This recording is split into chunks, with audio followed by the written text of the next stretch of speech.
ஒரு கிராம் 10,000 ரூபாயை கடந்து புதிய உச்சத்தை எட்டியுள்ளது. சென்னையில் ஆபரண தங்கம் சவரன் ஒரே நாளில் 1,120 ரூபாய் அதிகரித்து 80,040 ரூபாய்க்கு விற்பனையானது. ஒரு கிராம் தங்கம் 140 ரூபாய் உயர்ந்து 10,005 ரூபாய்க்கு விற்பனையானது. இது தங்கம் விற்பனை வரலாற்றில் புதிய உச்சமாகும்.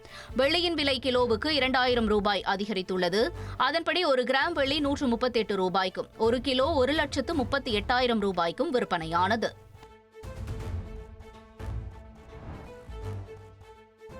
லண்டனில் சட்டமேதை அம்பேத்கர் இளம் வயதில் வசித்த இல்லத்தை முதலமைச்சர் மு.க.ஸ்டாலின் பார்வையிட்டார். இதுகுறித்து அவர் வெளியிட்டுள்ள பதிவில், லண்டன் பொருளாதார பள்ளியில் அம்பேத்கர் படித்தபோது அவர் வசித்து வந்த இல்லத்தை பார்க்கும் வாய்ப்பு தனக்கு கிடைத்ததாக குறிப்பிட்டுள்ளார். ஒரு காலத்தில் இந்தியாவில் சாதிய அடக்குமுறையை சந்தித்த ஒரு இளைஞன் தனது அறிவால் உயர்ந்து லண்டனில் மரியாதைக்குரிய நபராக வளர்ந்து பின்னர் இந்திய அரசியலமைப்பின் சிற்பியாக மாறிய இடம் இதுதான் என்றும் குறிப்பிட்டுள்ளார். இங்கு தந்தை பெரியாரும் அம்பேத்கரும் உரையாடும் வரலாற்று சிறப்புமிக்க புகைப்படம் தன் மனதை மிகவும் தொட்டது என்றும் முதலமைச்சர் மு.க.ஸ்டாலின் குறிப்பிட்டுள்ளார்.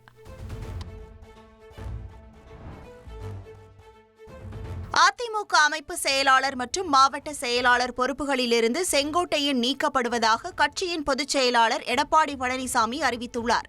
அதிமுகவிலிருந்து பிரிந்து சென்றவர்களை மீண்டும் ஒருங்கிணைக்க வேண்டும் என எடப்பாடி பழனிசாமிக்கு செங்கோட்டையன் 10 நாட்கள் கெடு விதித்திருந்தார். அவ்வாறு செய்யாவிட்டால் ஒருமித்த மனநிலையில் இருப்பவர்களுடன் சேர்ந்து ஒருங்கிணைப்பு பணிகளை மேற்கொள்வதாகவும் கூறியிருந்தார். இதுகுறித்து கட்சியின் முன்னணி நிர்வாகிகளுடன் எடப்பாடி பழனிசாமி ஆலோசனை நடத்திய நிலையில் அதிமுக அமைப்பு செயலாளர் மற்றும் ஈரோடு புறநகர் மேற்கு மாவட்ட செயலாளர் பொறுப்பிலிருந்து செங்கோட்டையன் நீக்கப்படுவதாக அறிவித்துள்ளார்.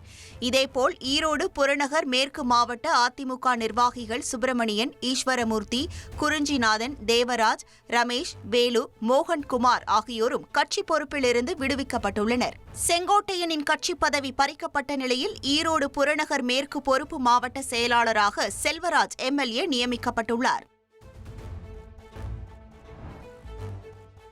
தன்னிடம் விளக்கம் கேட்காமலேயே கட்சி பதவி பறிக்கப்பட்டுள்ளதாக முன்னாள் அமைச்சர் செங்கோட்டையன் தெரிவித்தார். ஈரோடு மாவட்டம் கோபிச்செட்டிப்பாளையத்தில் செய்தியாளர்களிடம் பேசிய அவர், கட்சியை ஒருங்கிணைக்கும் தனது பணி தொடரும் என்று தெரிவித்தார். ஜனநாயகம் என்பது ஒரு கட்சியில் ஒரு விளக்கம் கேட்டிருக்க வேண்டும். அந்த விளக்கம் கேட்காமலேயே இன்று ஜனநாயகத்தை நாங்கள் காக்கிறோம்.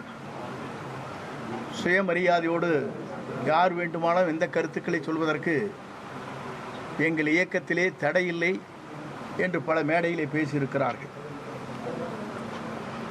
இதற்கெல்லாம் காலம்தான் பதில் சொல்லும். என்னுடைய பணி இதை நோக்கித்தான் தொடரும். இந்த பணி எடுத்து சொன்ன கருத்தின் அடிப்படையில் தொடரும். சில பேர் நினைத்து தொலைபேசியிலே பேசியிருக்கிறார்கள். அதுதான் சொல்ல முடியுமே தவிர இதெல்லாம் காலத்தின்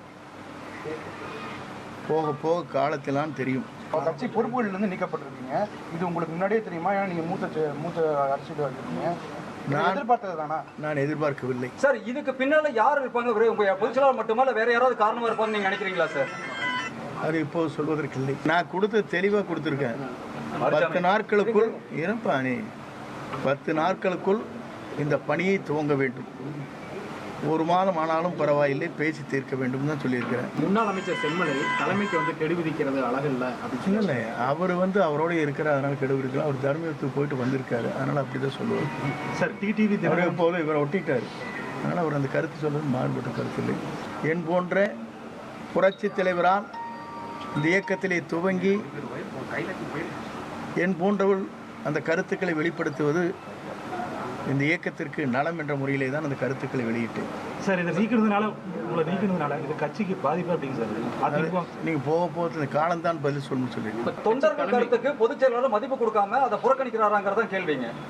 செங்கோட்டையன் சாருடைய கருத்துக்கள் தொண்டர்கள் கருத்தை புறக்கணிக்கிறாரா? கருத்தை நான் வெளிப்படுத்தி இருக்கிறேன். நீங்கள் கேட்கின்ற கேள்விக்கு பொதுச் செயலாளர் தான் பதில் சொல்ல வேண்டும். சார், டிடிவி தினகரன், சசிகலா இவங்களாம் நேற்று நீங்கள் சொன்ன கருத்துக்கு வரவேற்பு கொடுத்துருக்காங்க. அப்படிங்கும்போது அதை பற்றி நீங்கள் என்ன சார் நினைக்கிறீங்க?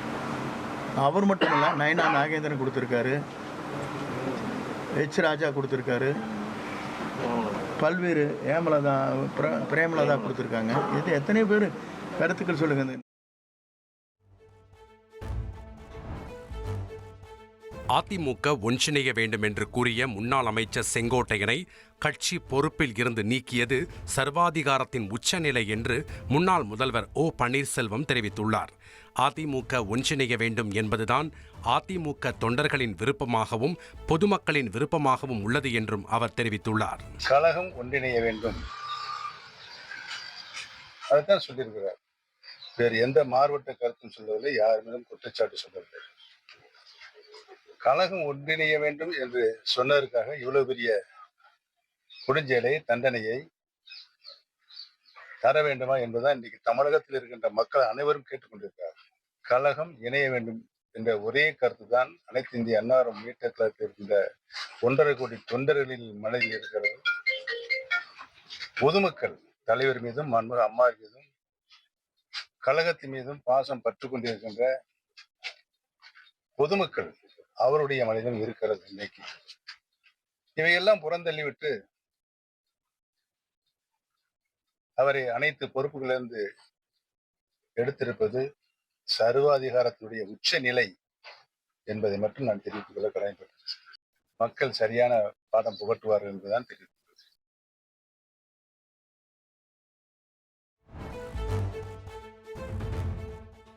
உதவி இயக்குனர் கொலை மிரட்டல் விடுப்பதாக பாடகர் SP சரண் புகார் அளித்துள்ளது பரபரப்பை ஏற்படுத்தியுள்ளது. SP பாலசுப்ரமணியனின் மகனும் பிரபல பாடகருமான SP சரண் சென்னை சாலிகிராமம் சத்யா நகரில் உள்ள தனது வீட்டை 2017ஆம் ஆண்டு சினிமா உதவி இயக்குனர் திருஞானம் என்பவருக்கு வாடகைக்கு விட்டுள்ளார்.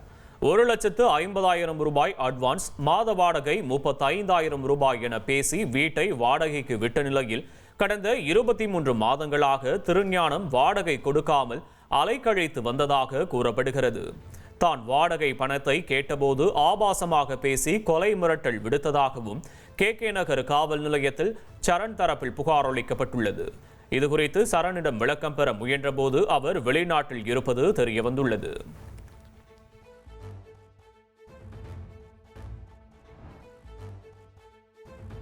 அமெரிக்காவுடன் இந்தியாவின் கூட்டாண்மைக்கு பிரதமர் மோடி அதிக முக்கியத்துவம் தருவதாகவும் எப்போதும் அமெரிக்க அதிபருடன் மோடி தொடர்பில் இருப்பதாகவும் வெளியுறவுத்துறை அமைச்சர் ஜெய்சங்கர் கருத்து தெரிவித்துள்ளார்.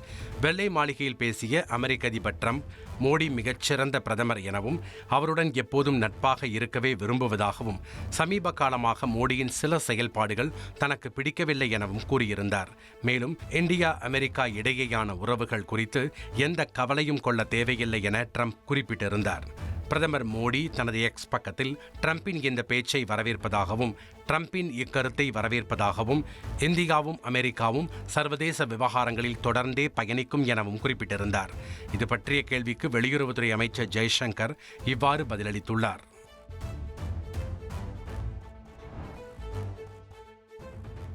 சவுதிக்கும் எகிப்திற்கும் இடையே இருக்கும் செங்கடலில் பதிக்கப்பட்டுள்ள கேபிள்கள் துண்டிக்கப்படும் என ஹவுதி அமைப்பு எச்சரித்திருந்த நிலையில் மைக்ரோசாஃப்ட் நிறுவன கேபிள்கள் பல இடங்களில் துண்டிக்கப்பட்டுள்ளன. இதனால் ஆசிய மற்றும் ஐரோப்பிய பகுதிகளில் இணைய சேவை பாதிக்கப்பட வாய்ப்பு உள்ளதாக மைக்ரோசாஃப்ட் நிறுவனம் தரப்பில் தெரிவிக்கப்பட்டுள்ளது. செங்கடலில் அமைக்கப்பட்டுள்ள கேபிள்களை சீரமைக்கும் பணி நிறைவடைய தாமதமாகும் என்பதால் மாற்று வழிகளில் இணைய சேவை விநியோகிக்க முயற்சித்து வருவதாக மைக்ரோசாஃப்ட் நிறுவனம் தெரிவித்துள்ளது.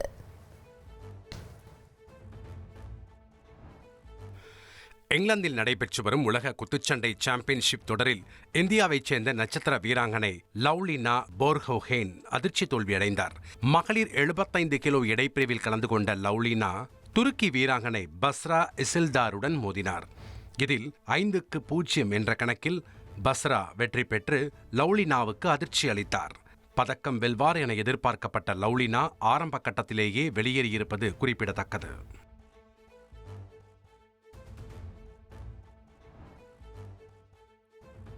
தென்கொரியாவில் நடைபெற்று வரும் உலக வில்வித்தை சாம்பியன்ஷிப் தொடரில் ஆண்கள் மற்றும் கலப்பு பிரிவில் இறுதி சுற்றுக்கு இந்திய வீரர்கள் முன்னேறியுள்ளனர்.